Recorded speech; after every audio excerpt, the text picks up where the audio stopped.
Now we're going to talk about sciatica. Sciatica is caused by impingement of the sciatic nerve. And there's only one muscle that's positioned perfectly that will definitely pinch the sciatic nerve when it's tight, and it's called the piriformis.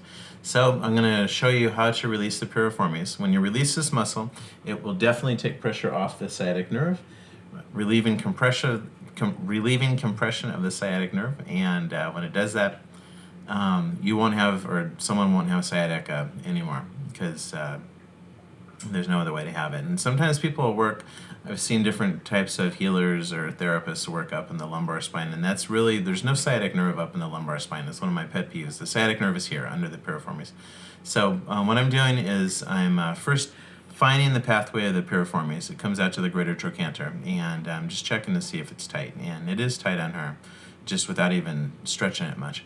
So I'm kind of doing a pressure point release. The piriformis, the way to line it up is if you find the midline between where you feel the tailbone and you feel the SI joint.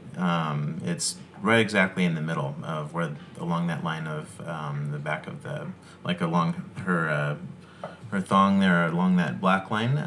Right in the middle is where the piriformis attaches into the sacrum. So you want to find that line.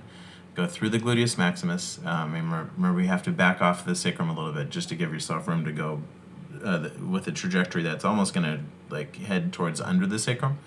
So anyway, I'm in the piriformis there. You can look at the anatomy picture to review where that is.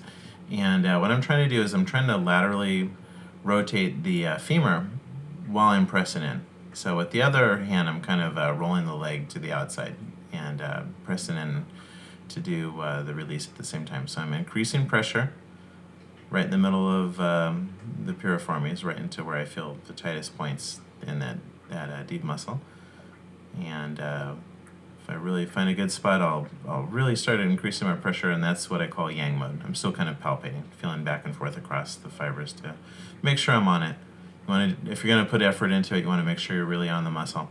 It's better to be sure than to not be sure, so let me give it another shot. Okay, there it is. Gotta use both hands.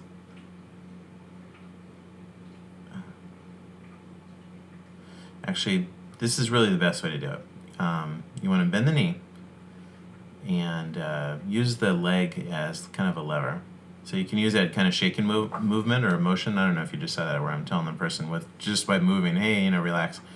And you want to bring the knee in as close as you can to the other side, or to the other leg. So let me get her covered properly. And see, her knee is pretty medial, and holding the pressure point, going through the gluteus maximus into the piriformis, and with the leg that's holding, or with the hand that's holding the leg around the ankle, I'm going to laterally rotate or medially rotate her femur. So the femur, if you're looking at it from the front, it's rotating to the inside, and that's stretching the piriformis while I'm holding the pressure point. This is yang mode. I'll hold this for up to a minute. If you're nailing it, it should cause a little bit of pain at first, but not too much. And you want to make sure that you're definitely on the muscle. Don't slide off of the muscle into the space on the above or below side of it. So anyway, that's how you do it. I just did yang and yin mode, triggered a release, and it looks like it let go. Well, that's it for sciatica. It seems like it should be more difficult, but it's not. All you have to do is release the piriformis, and you can release any kind of sciatica because there's no other way for it to be pinched. So release that piriformis muscle, and sciatica will go away.